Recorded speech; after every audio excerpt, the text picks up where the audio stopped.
人老腳先老，呢句說話唔係老一輩亂講，係好多人過咗55歲，一步一步親身體會出嚟嘅滋味。你有冇試過以前3級2級跳落嘅樓梯，而家要扶住欄杆一級級慢慢落？你有冇試過同老友飲茶行半個鐘，對腳就發軟，膝頭隱隱痛，要即刻揾凳坐低定神？你有冇試過半夜起身去廁所，雙腳踩落地發麻發重，要撐住床沿定一陣先敢慢慢企起身？如果你仲未試過，恭喜你，證明你對腳仲算硬朗。但我同你講，唔好以為呢啲係70、80歲先有嘅事。而家好多人5歲剛退休，以為終於可以嘅世界，鬆弛冇幾日就發覺對腳唔爭氣。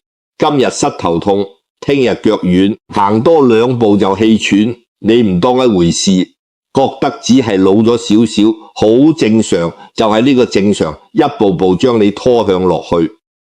覺得我講得有道理嘅朋友，請點個讚，喺評論區打4個字：腳骨硬朗。唔係俾我睇，係俾你自己一個承諾，俾身邊嘅老友記一個提醒，話俾大家知，你由今日開始會好好對待自己對腳。我見過太多人50歲出頭仲龍精虎猛，爬山旅行，知道孫樣樣，得到55歲退咗休，放鬆落嚟，每日喺屋企面豆酸買餸，以為係養尊處優，結果幾年時間，肌肉開始流失，骨質開始疏鬆，關節開始磨損，一開始只係行樓梯痛，後嚟行平路都累，再後來驚跌，唔敢出門，最後淨係可以坐喺屋企望住個窗口發呆。你以為坐輪椅係一場大病，一次意外造成嘅？我同你講，10個有8個都唔係由一點點嘅唔舒服，一點點嘅怕痛，一點毒結偷玩，日積月累慢慢變成嘅。我識得一個住觀塘嘅陳太，今年先62歲，出門要撐拐杖，行幾步就要抖一抖。你邊諗得到7年前佢55歲剛退休嘅時候，仲計劃住同老公去北京、去西安，話要趁走得動，遊遍全中國。陳太以前做文員，每日返工坐足8個鐘，起碼日日有喐動。55歲退休之後，老公仲做幾年，佢一個人喺屋企，每日睇電視煲劇，買餸都係隔2日先買一次，話慳腳力。一開始只係覺得行樓梯有啲腳軟，以為少運動冇所謂，後來發覺膝頭哥開始痛，落雨濕氣重嘅時候仲會隱隱作痛。佢話老咗嘛，風濕很正常，貼下膏藥就得。就咁拖咗2年到58歲那年，佢去街市買餸，落樓梯嘅時候腳軟，成個人褪落去，右腳踝扭傷，膝頭都撞瘀咗。醫生話骨質疏鬆，肌肉量不足，叫佢康復之後要多啲行路，補充營養。佢返屋企之後怕痛怕再跌，就更加唔敢行。每日坐喺梳化睇電視，飯都係老公煮就咁。又過咗2年，到60歲嘅時候，佢起身都要扶住嘢，行幾步就氣喘，連去公園都要老公推輪椅。我上次見到佢捉住我隻手，眼濕濕咁話後悔當初唔當一回事，以為只係少少痛，點知變成今日咁話自己先。62歲就變成老公嘅負累。個仔係外國做嘢，都唔敢同佢講，怕佢擔心。我仲識得一個住元朗嘅黃叔，58歲以前做貨車司機，55歲退休之後，每日同老友去碌魚，去公園下棋。佢個人最好面子，同老友出去，明明行得有啲吃力，都死撐話冇事，唔肯放慢腳步，更加唔肯拎拐杖，話幾十歲人拎拐杖俾人笑好冇面。結果去年佢同老友去行山，腳一軟，滾落幾級石階，大腿骨折，做完手術醫生千叮萬囑，一定要早啲落床做康復，唔好長期都床，否則肌肉萎縮得好快。黃叔怕痛話等傷口好返先，就日日瞓喺床。結果3個月過後傷口好得七七八八，但雙腿嘅肌肉已經萎縮，連企都企唔穩。本嚟以為休養幾個月就可以回復正常，點知反而愈養愈差。而家60歲唔夠就要靠輪椅出入。你睇下呢兩個人邊個一開始就係大病都冇，都係由55歲左右開始，一點點嘅小問題唔重視，怕痛愛面子偷散，一步步走下坡，到最後本來可以行幾十年嘅腳就咁提前報廢。好多人話人老腳先老，係自然規律，冇得改。我同你講呢句話只講對一半，衰老係必然嘅，但衰老的速度係你自己可以話事嘅。同樣係60歲，有人可以行山游水，周圍去旅行，有人就連落樓買餸都困難分別，唔係天注定，係你過去10幾年每日的選擇累積出嚟嘅結果。講到呢度，我同你講句易經嘅說話，易經第23卦精卦，好多人一聽到易經就覺得係玄學，我同你講唔係，易經講嘅全部係天地自然嘅規律，同你養生養腳一模一樣。高卦嘅卦象係山附於地，古人講公床以足以滅下也，一張木床要爛，一定係由床腳開始爛，床腳被蟲蛀被水浸，慢慢鬆散腐爛，上面嘅床板再結實都冇用，床腳一爛，成張床就散。人的身體就好似這張床，你的腳就係這張床嘅床腳，根基都唔穩，上面再風光都係假嘅人。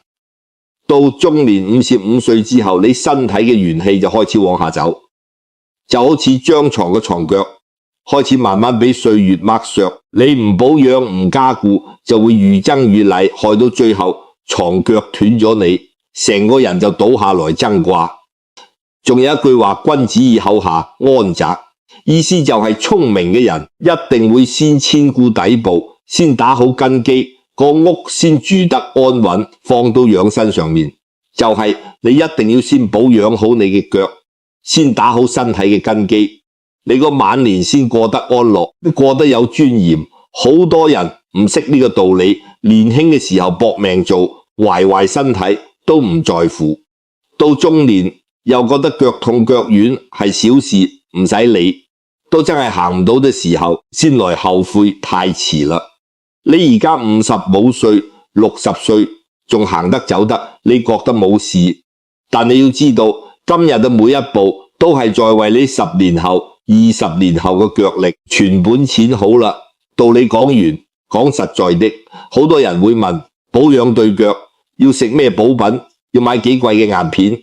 我同你講都唔使，最有效最平價最適合我哋普通人嘅就係3樣嘢。日本進口唔係咁嘅納米技術，就係你街市糧油好隨便都買到嘅平民食材。第一樣黑芝麻，好多人聽到黑芝麻就話呢啲嘢普通到不得了，有什麼用？我同你講，你睇佢普通，佢就係養腳補骨嘅第一平民聖品。中醫講贈主骨生髓，你的骨骼強唔強壯，骨密度夠唔夠，全靠贈氣。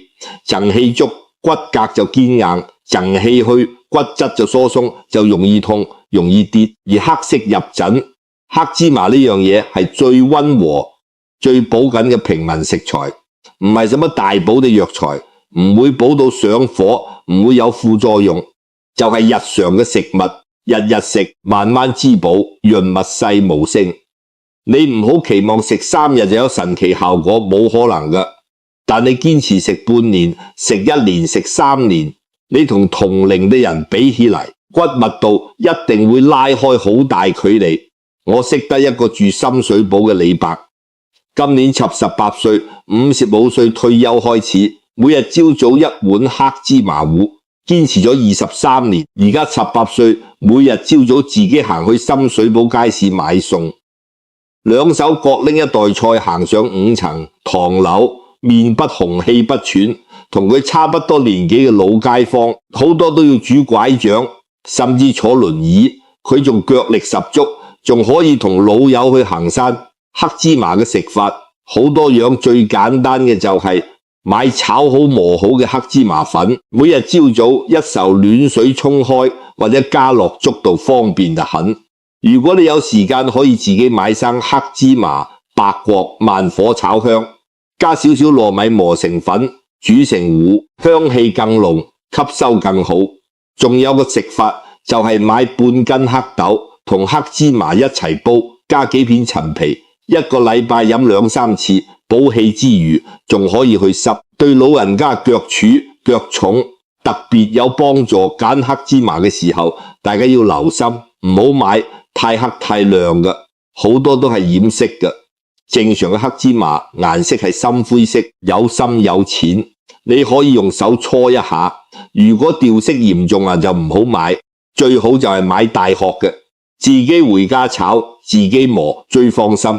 你唔好睇少呢一勺黑芝麻，一日幾毫子，一個月落嚟先幾十蚊，但堅持1年半載，你對腳嘅力氣，你骨骼嘅硬朗程度，一定會有明顯嘅變化。第二樣，新鮮淮山，好多人煲湯都會放淮山，但好多人都唔知淮山對於保養關節有幾重要。我講嘅唔係曬乾嘅淮山片，係街市買嘅一條條新鮮嘅淮山，帶住泥切開有黏液嘅那種新鮮淮山，入面有一種獨有嘅黏液質，呢啲就係你關節嘅天然潤滑劑。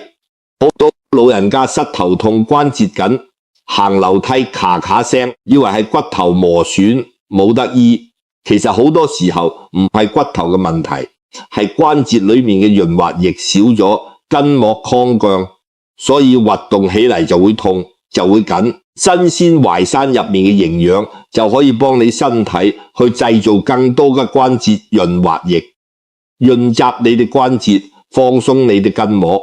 我識一對住將軍澳嘅老夫婦，今年都70出頭，兩公婆日日朝早一齊去將軍澳海棠公園行1個鐘，精神嘅很。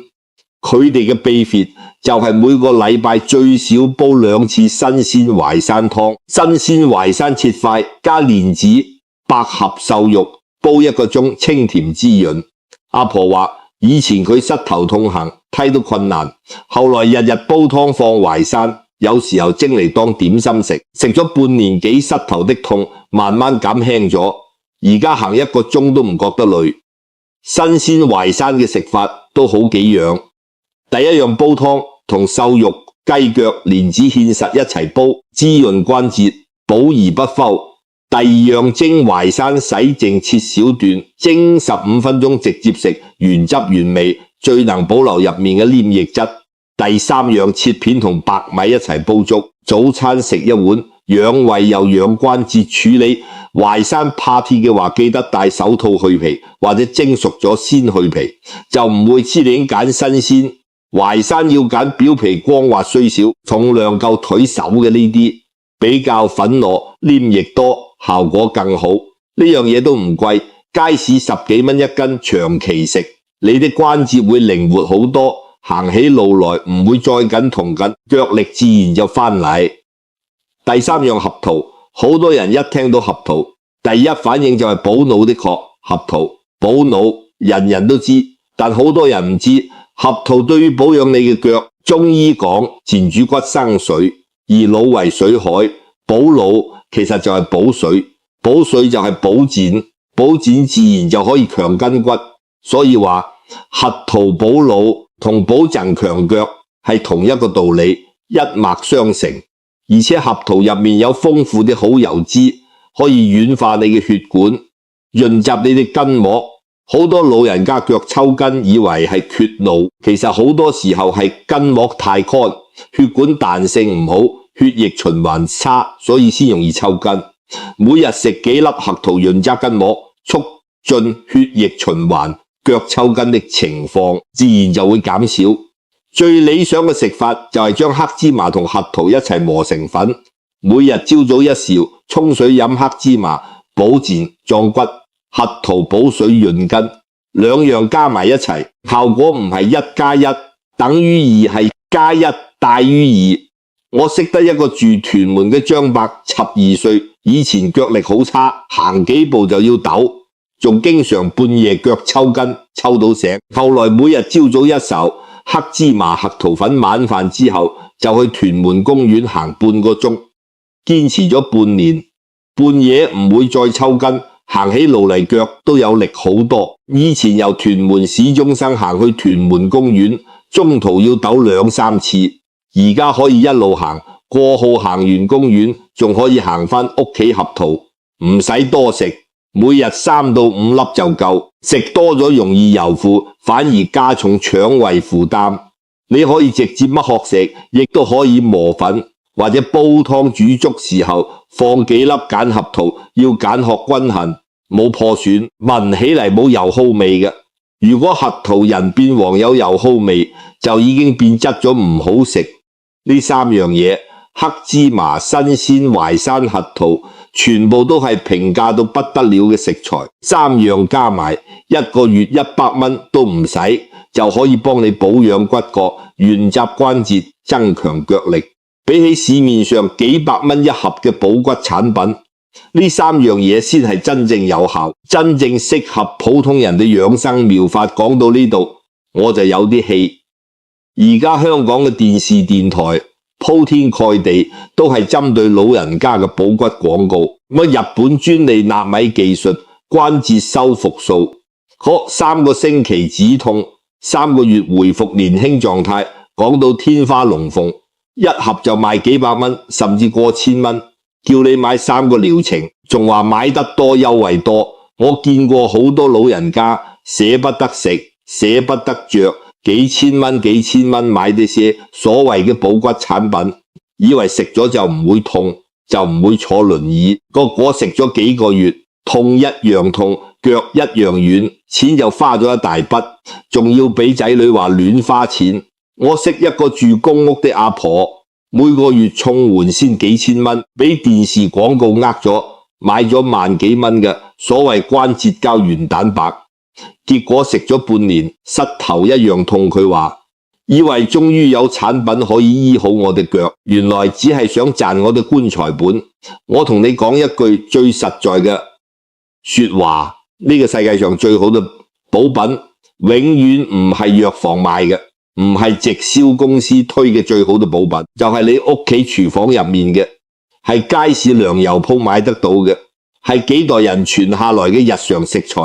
黑芝麻、淮山、核桃呢啲嘢唔會有廣告鋪天蓋地吹佢，但佢哋嘅效果係幾千年驗證過嘅，係無數人親身試過嘅。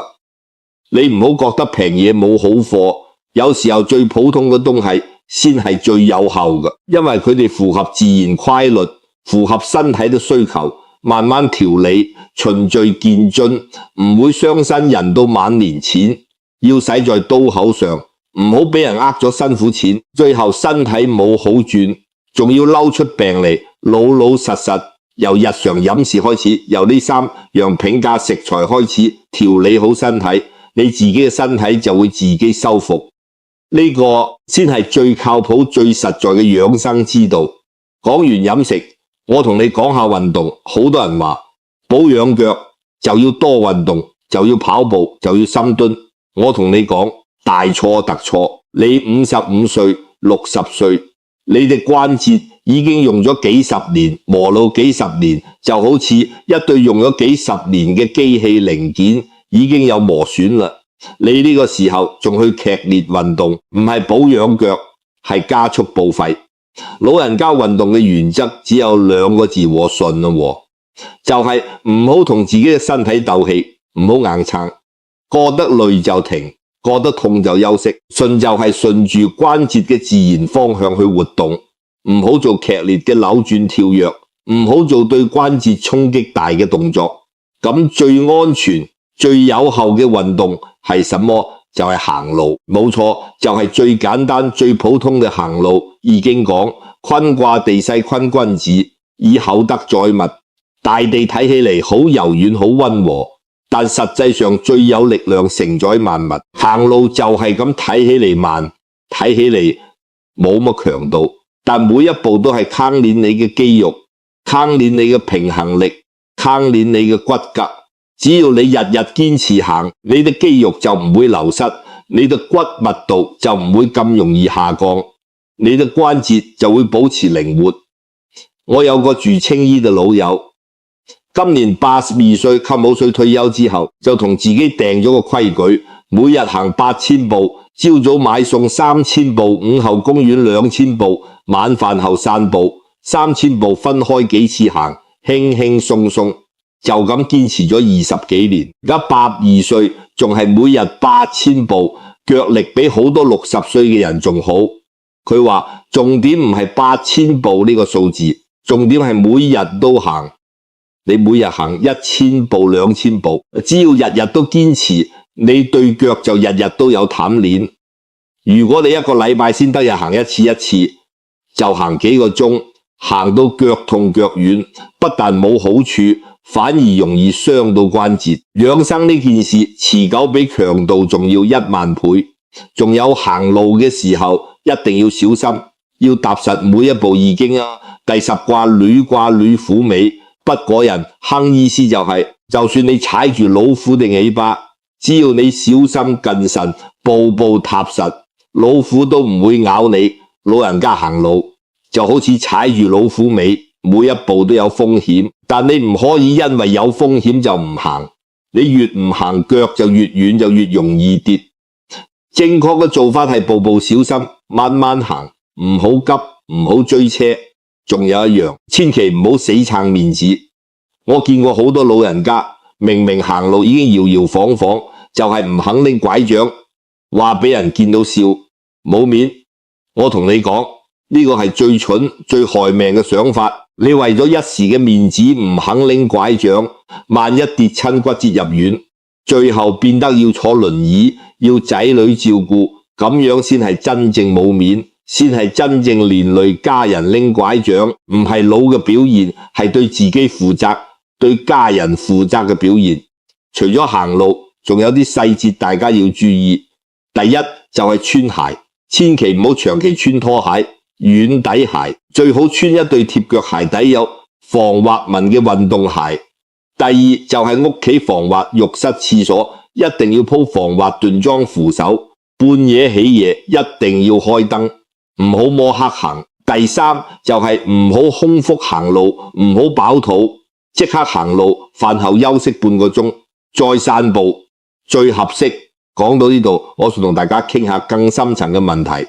你有冇諗過，點解好多老人家身體冇什麼大病，但就越來越唔想行，越來越唔想出門，最後身體越來越差？好多人話係因為腳唔好，所以唔出門。其實好多時候剛好相反，係因為唔想出門，唔願意行，所以腳先越來越差。深層嘅原因係心態，係孤獨，係覺得自己冇用咗。人到55歲，退咗休，同事慢慢少咗聯絡，仔女大咗有自己嘅家庭，朋友一個個老去，約出嚟一次都難。每日摳開眼就係屋企四面牆，慢慢就唔想摳門，生活範圍越來越細，由成條街變成屋村，變成單位，最後變成張床。我見過好多人就係咁5年時間，由一個行得走得精神抖擼嘅人，變成一個連起身都困難嘅人。唔係有乜大病打倒佢，係孤獨，係覺得自己冇存在價值。呢種心病比任何身體嘅病都更加厲害，更加催人腦已經狂掛。講天行健，君子以自強不息。天每日都運行，太陽每日都升起，從來唔會偷省。人都一樣，無論你幾多歲，都唔可以停下來，唔可以將自己困喺屋企。你嘅自強不息唔係要你去賺大錢，係每日都逼自己行出個門口，每日都同呢個世界保持連接。就算只係落樓行個圈，就算只係去公園坐陣，同街坊打下招呼都好。千祈唔好將自己閉喺屋企，你閉得越耐，你個心就越沉，你對腳就越軟。我識得一個住沙田嘅李婆婆，今年80歲，老公走咗10幾年，仔女都有自己嘅家庭，唔同佢住，佢每日都唔會閒住，朝早去街市買餸，下午去社區中心學書法，夜晚去公園同老友跳健康舞，逢到節日仲會自己煮一大桌菜，叫仔女孫仔過嚟食飯。佢話正因為一個人先更加要靠行，更加要揾事做，每日喺屋企坐得多人就廢咗，行得走得先可以自己照顧自己，先唔會變成仔女嘅負擔。其實人到晚年支撐你行落去嘅，有時候唔係身體，係個心。你覺得自己有用，你就會有動力去保養身體。如果你覺得自己係累貨，你就會越來越烹，身體就會越來越差。所以話保養對腳唔單止係為咗唔痛，唔單止係為咗唔坐輪椅，更加係為咗你可以自己照顧自己，可以有尊嚴咁過晚年。你係一個獨立嘅人，唔係一個需要人照顧嘅病人。呢個就係晚年最大嘅尊嚴。講到尊嚴，我就想同啲做仔女嘅講幾句說話。好多做仔女嘅覺得孝順就係俾錢阿爸阿媽買蛋糕買朱古力，覺得等佢哋食好啲就係孝順。我同你講，呢啲都係表面嘅孝順，有時候仲會好心做壞事。我見過一個後生女，每個禮拜返屋企都會買2打蛋衡俾阿媽。佢阿媽有糖尿病，仲有關節炎，本來就唔應該食咁多甜嘢，但阿媽見個女買返來，開心就日日食。結果幾年之後，阿媽糖尿病加重，視力衰退，雙腳水煮得厲害，連路都行唔穩。我同佢講，真正嘅孝順唔係俾佢哋食幾多好嘢，真正嘅孝順係幫佢哋守住健康，幫佢哋保住行得走得嘅能力。你與其買蛋糕買朱古力，不如買袋黑芝麻粉，可新鮮淮山，買合桃返去同阿爸阿媽講，呢啲對腳好對骨好，你哋日日食，腳骨硬朗，就可以周圍去老人家嘅健康，就係仔女最大嘅福氣。佢哋行得走得自己照顧自己，你哋做仔女嘅先可以安心返工。如果佢哋知床不起，需要人全天候照顧到時候，無論你有幾孝順，都會有磨盡內心嘅一日。長期照顧一個豬床嘅老人家，可以將任何親情都磨得一乾二淨。呢個唔係孝唔孝順嘅問題，係人性。所以話，無論你係做長輩嘅，定係做仔女嘅，都要明白一個道理：保住對腳，保住行得走得嘅能力，就係保住晚年嘅尊嚴，就係保住成個家的安寧。我識得一個住大埔嘅陳伯，今年65歲，10年前5歲嘅時候，身體差到不得了。當時佢剛剛退休，體重超標，血壓高，血糖高，對腳又柱又痛，行幾步就氣喘。醫生話佢骨質疏鬆嚴重，再唔注意隨時會骨折，遲早要坐輪椅。陳伯話當時聽到醫生咁講，個心都涼晒。個仔先剛剛出嚟做嘢，唔想自己變成個仔嘅負擔。後來佢就下定決心，要調理好身體，要保住對腳。首先就係調醒飲食，每日朝早一碗黑芝麻核桃糊，5晚2餐都會有新鮮淮山。然後就係行路，一開始行5分鐘就要抖一抖，一日行幾百步都辛苦，但佢堅持每日都行，慢慢增加距離，由幾百步到1000步到幾千步，就咁堅持咗10年。而家65歲嘅陳伯，血壓血糖酮都穩定咗，體重減咗20幾磅，對腳健步如飛。每日朝早去大埔海行公園行1個鐘，仲可以同老友去行山。上次去醫院復查醫生，睇住佢嘅骨密度報告，都話奇蹟，話比10年前仲要好。陳伯話好多人以為老咗就一定會越來越差，其實唔係，只要你肯重視，肯堅持，由日常嘅小事做起，55歲開始保養都唔遲。你今日開始食黑芝麻，今日開始行路，可能10日8日睇唔到變化，但1個月、3個月、半年、1年，你一定會感受到變化。你哋腳會有力氣，你嘅關節會靈活，你行路唔會再氣喘。好多人話我而家都60、70歲啦，而家先開始，仲有用嗎？我同你講，有用，幾時開始都唔似已經最有意思嘅一卦，係未濟卦。